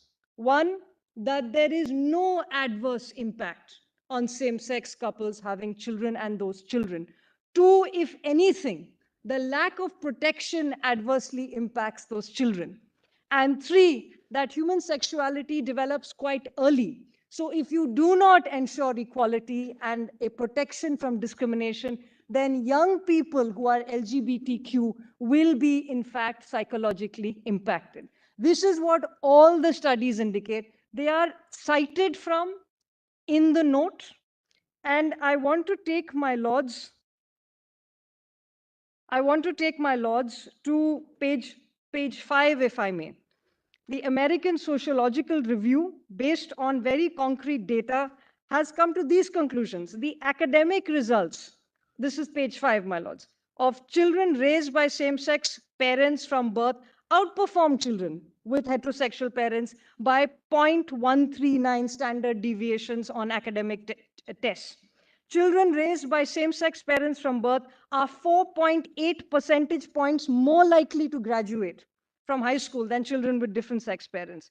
Support for this hypothesis that has given time-consuming and costly procedures for same-sex couples to obtain children, same-sex parents typically will likely have higher socioeconomic status and therefore better academic outcomes. So I don't want to premise this. I don't want to premise this, and I would hope that in future, when the state comes to argue for or against a case, that the state will locate its findings, its opinions, and form those opinions after talking to communities, after actually relying on studies that do exist for the last 3 decades now in the public domain. Finally, my lords, I want to just take my lords briefly to judgments by other constitutional courts in support of equal parenting rights for same-sex couples. This is page 6 of my written note, my lords. The first case, page 7, para 16. The National Coalition for Gay and Lesbian Equality versus the Minister of Home Affairs. 2000, the year is Constitutional Court of South Africa. My lords, I just want to read these paras because it sums up this conversation here between these two sides that happened 13 years ago in South Africa. It said the South African Constitutional Court says this: from a legal and constitutional point of view, procreative potential is not a defining characteristic of conjugal relationships. Such a view would be deeply demeaning to couples, whether married or not, who for whatever reason are incapable of procreating when they commence such a relationship or become so at any time. It is demeaning to adoptive parents to suggest that their family is any less a family and any less entitled to respect and concern than a family with procreated children. I would even hold it to be demeaning of a couple who voluntarily decide not to have children or sexual relations with one another, this being a decision entirely within their protected sphere of freedom and privacy. In second place, there is no rational connection between the exclusion of same-sex life partners from the benefits of their laws and the governmental interests sought to be achieved thereby, namely the protection of families and the family life of heterosexual spouses. No conceivable way, nor can I think of any... Dr. Guruswamy, Yes. could we have a look at the judgments later? Yes, my lord. So these we have 15 judgments... minutes left, so we'll hear the two others. Very well, my lords. These judgments are all there. There are multiple constitutional courts, and the DCPCR has given a list, my lords, it's a wish list, but of just guidelines on sensitization and education of society and steps that the government can take. I'm deeply obliged. Thank you, Dr. Guruswamy. Thank you. Now, who will, Mr. Kripal, you'll be arguing. Acutely aware that I'm on a conveyor belt, and one thing a conveyor belt does when it is go around. So it just reminds me as to why we started with this case in the first place. The idea, Millets, was to try to be equal citizens in this country, to get the same rights that everyone else has as heterosexuals, homosexuals. And Millets, marriage is a vehicle to adopt and obtain that ideal. It is not merely marriage as a social institution that we want.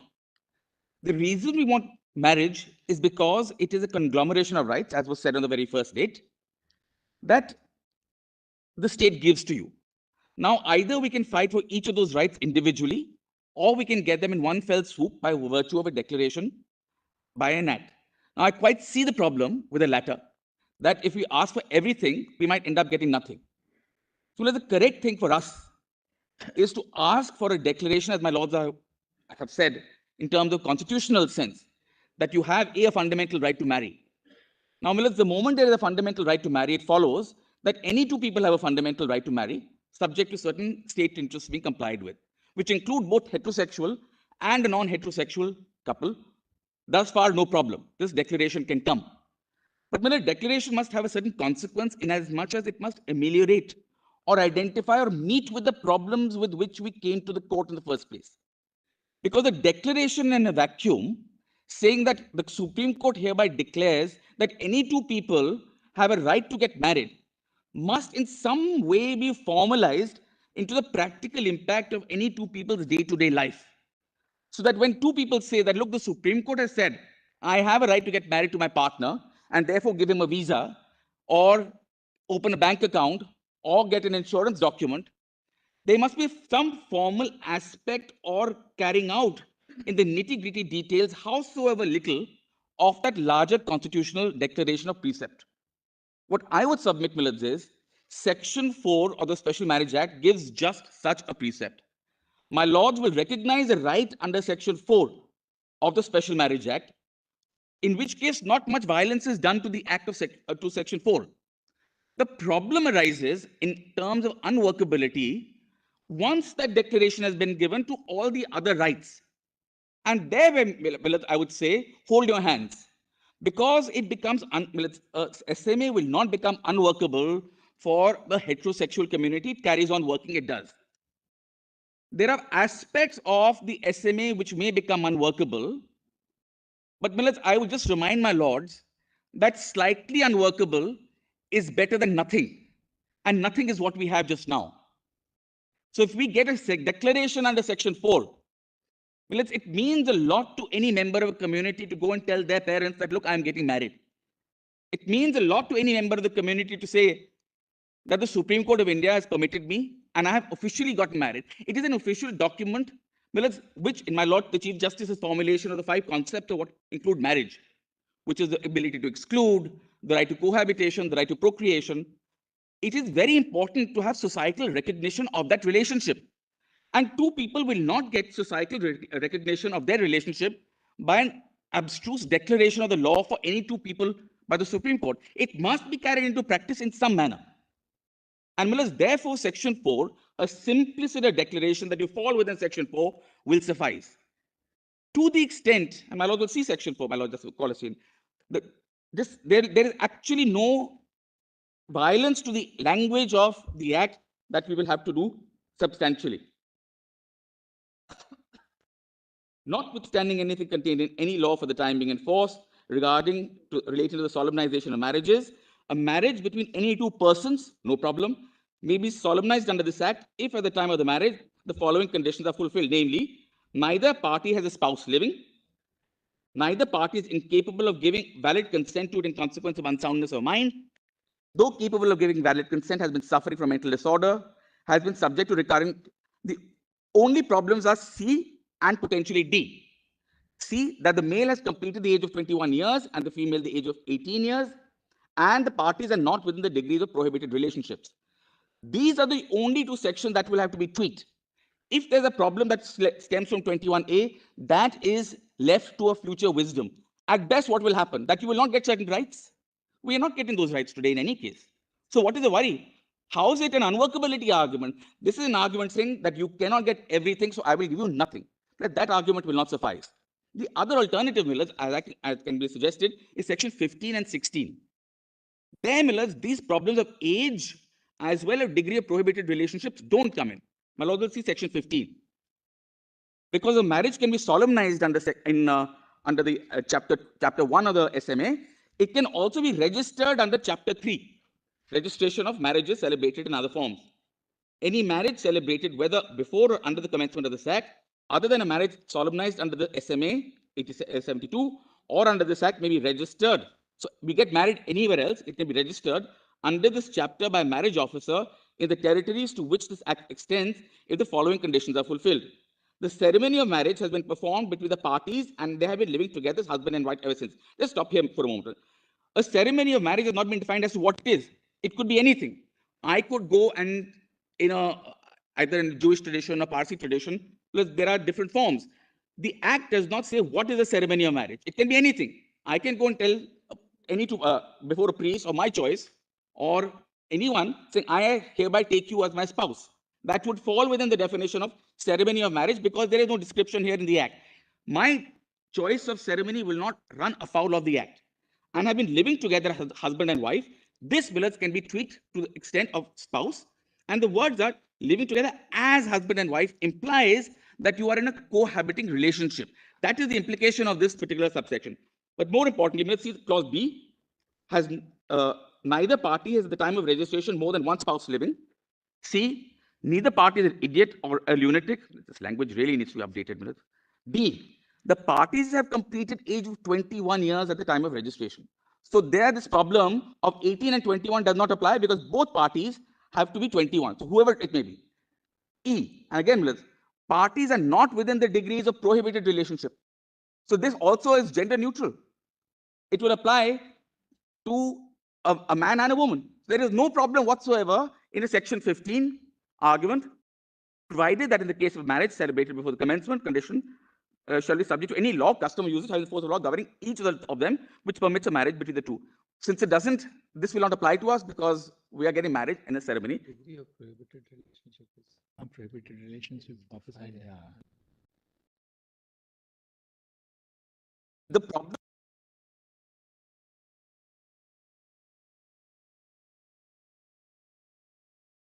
16 is a simpliciter recognition of once you fulfill the conditions in 15, 16 will be registered upon receipt of an application signed by both the parties to the marriage for the registration of the marriage, again gender neutral. Under this chapter, marriage officer shall give public notice thereof in such manner as may be prescribed. And the procedure will follow. So well as this is a gender neutral way of allowing marriage to be recognized. And the third is a submission that Mr. Rodhi gave, which that you allow registration of marriage under section 18F of the Registration Act. Because the only two problems I see with that, the only problem I see with that, and I would commend either section 4 or section 15 route, because both can be followed without much tinkering. Because every other unworkability argument also affects an introduction of Article 31D in our Constitution. Because future parliaments will now become very clever and say, why should I bother with amending the Constitution to save a legislation? I will just make it so complicated that striking it down becomes unworkable, and it therefore has a constitutional protection. For instance, when the reservation is to be given, I will give 2% reservations to 30 scheduled castes and not to the 31st. And say, well, if you strike it down, there's no reservation for anyone. Out it goes. Well, this is just one example of a potentially unworkable act being struck down, being rendered immune from judicial review on the ground of unworkability. There is reason why no case has been cited before my lords where the word unworkability has been used as a defense to constitutional examination, because it is not a valid constitutional defense. It is a purely legislative act which they're seeking now somehow to get over our fundamental rights by legislative device. That's something that cannot be permitted. That's all I have to say. Thank you, Mr. And let's just, we have an affidavit of Mr. Rodhi wanted to circulate as to what kind of affidavit can be given in case the registration under section 18F of the Registration Act is to be done. It's in volume 24 of our submissions. Obliged, my lord. Yes, Ms. Grover. Please, my lord.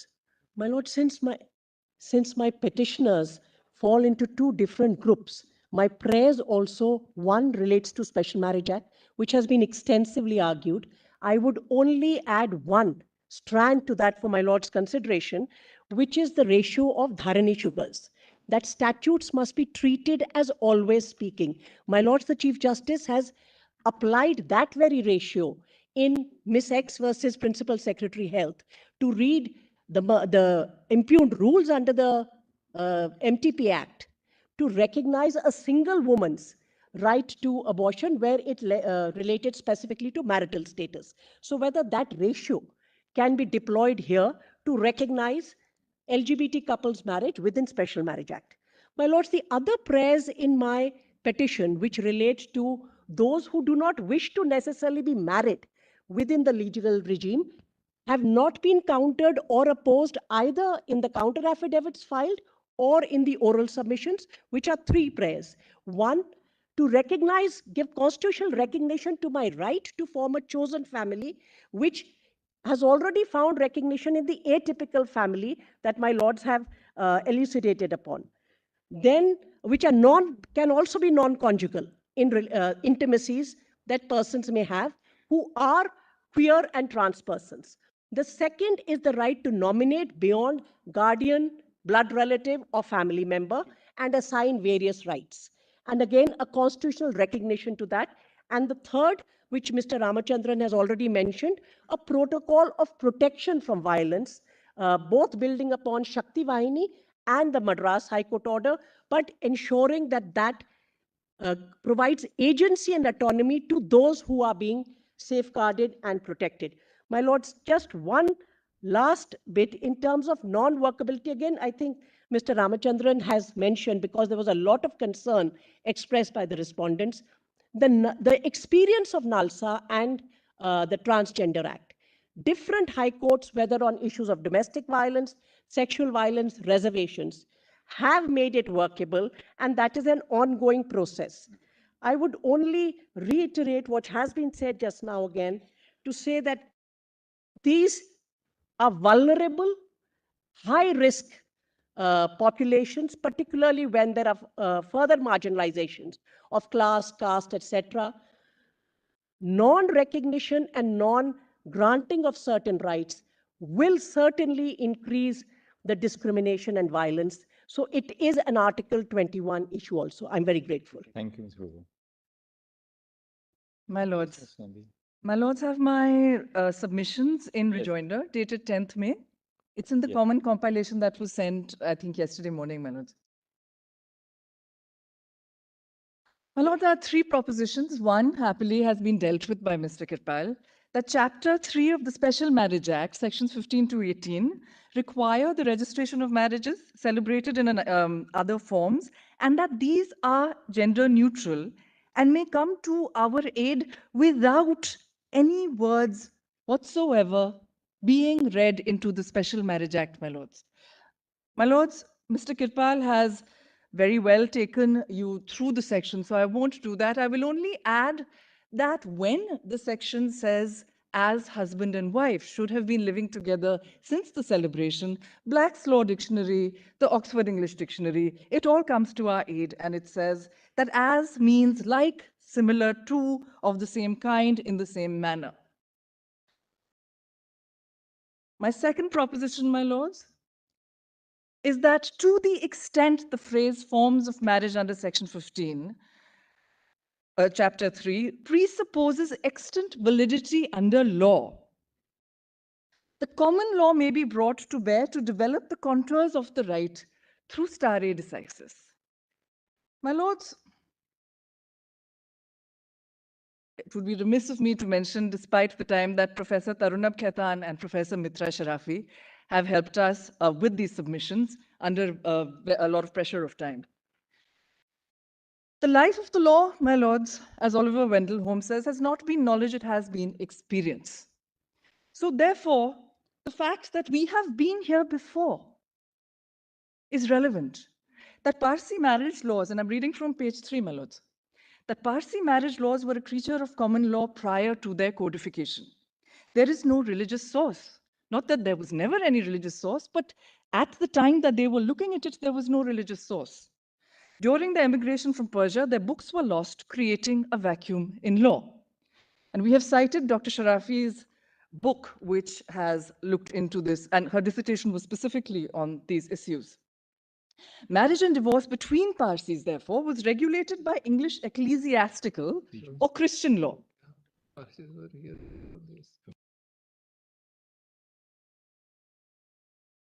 Default for Zoroastrians living in presidency towns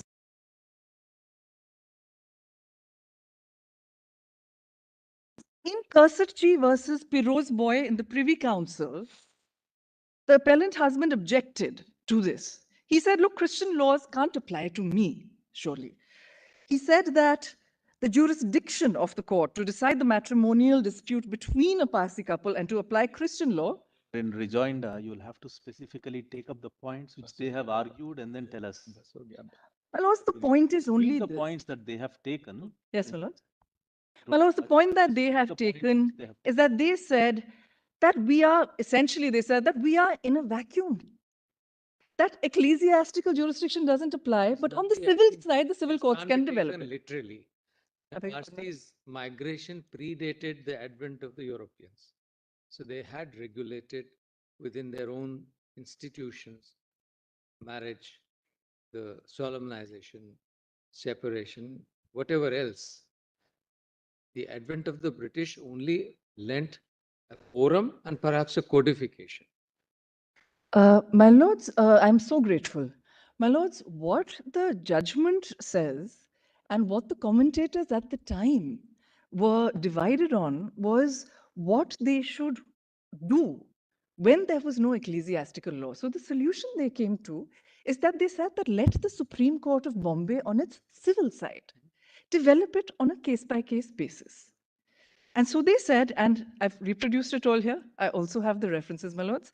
What they said was that we understand that ecclesiastical law should not apply, but we should much regret if there were no court and no law, whereby a remedy could be administered to the evils which must be incidental to married life amongst them. We do not pretend to know what may be the duties and obligations attending upon the matrimonial union between the parties, nor what the remedies may exist for the violation of them.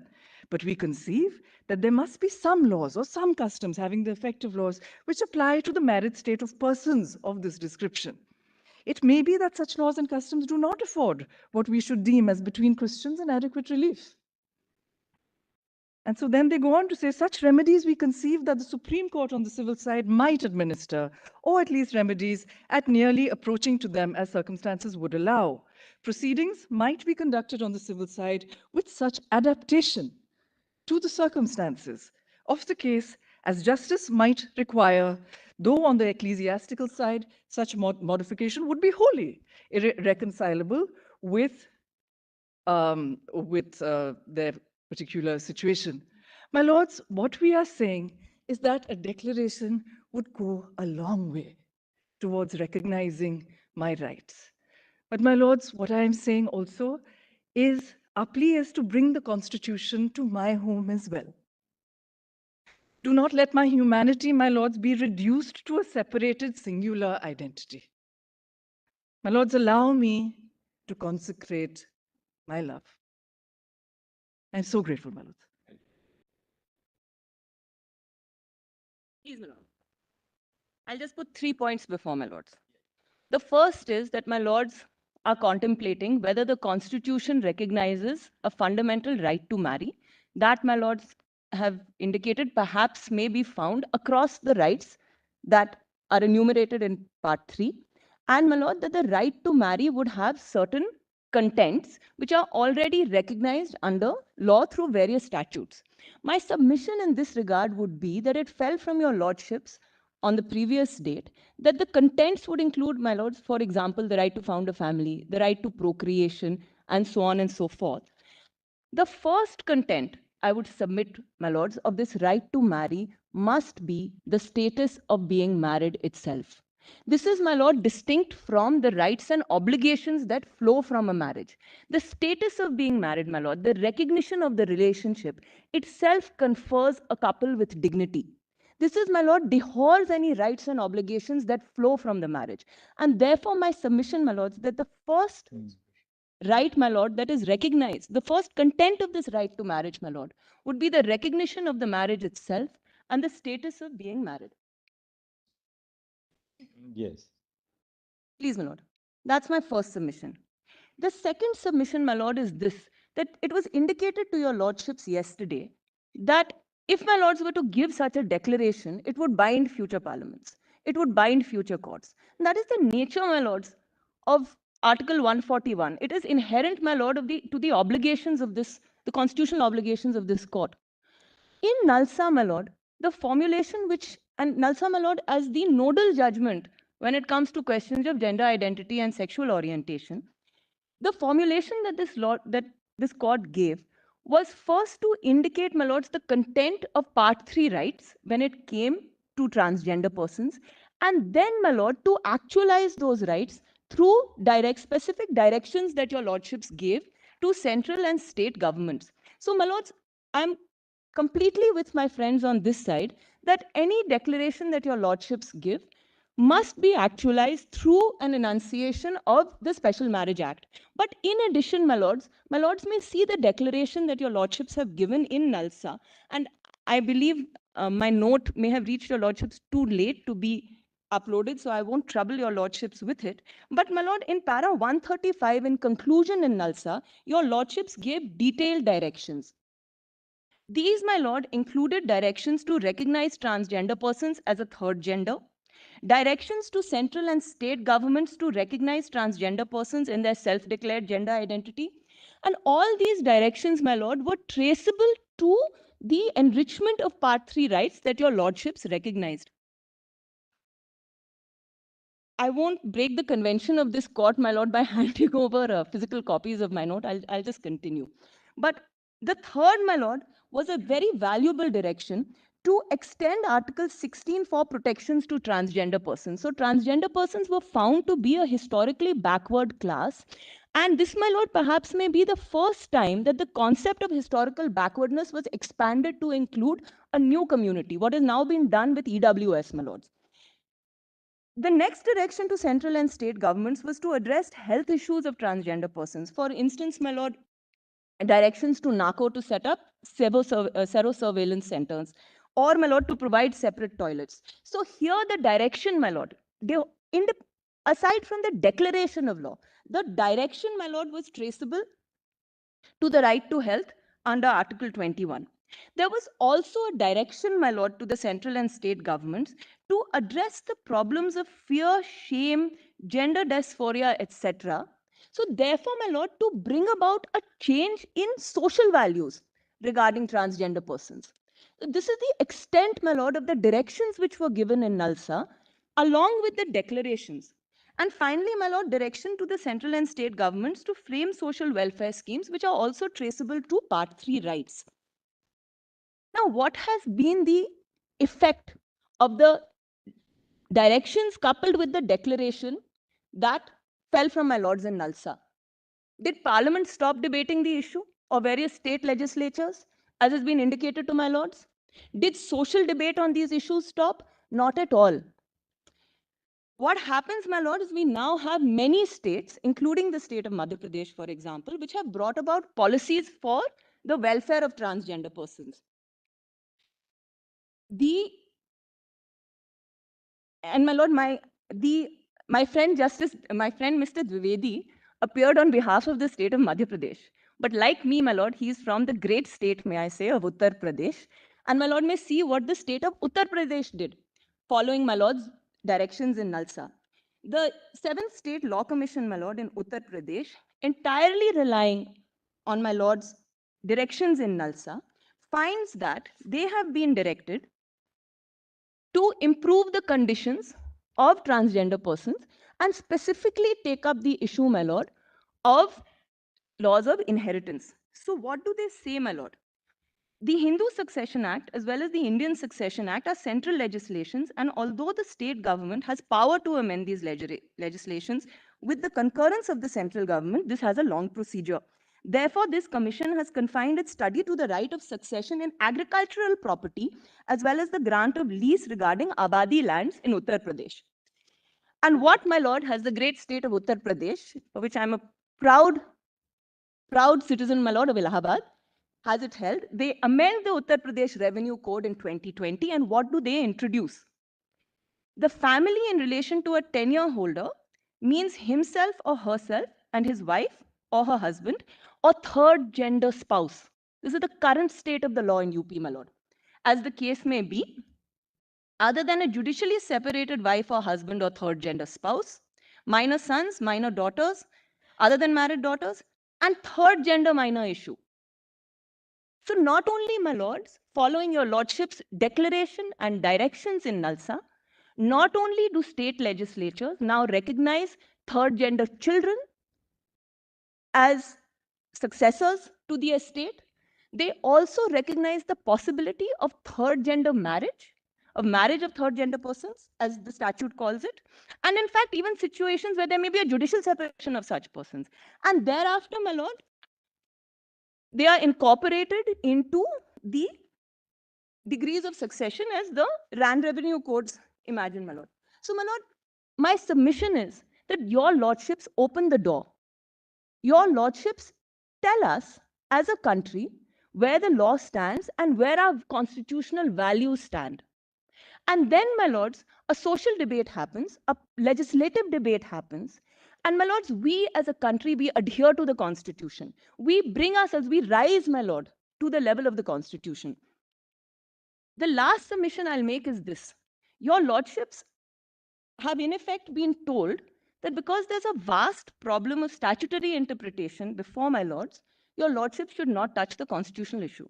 That your lordships will be so troubled by a question of statutory interpretation, however frequently it may arise, my lord, in however many statutes it may arise.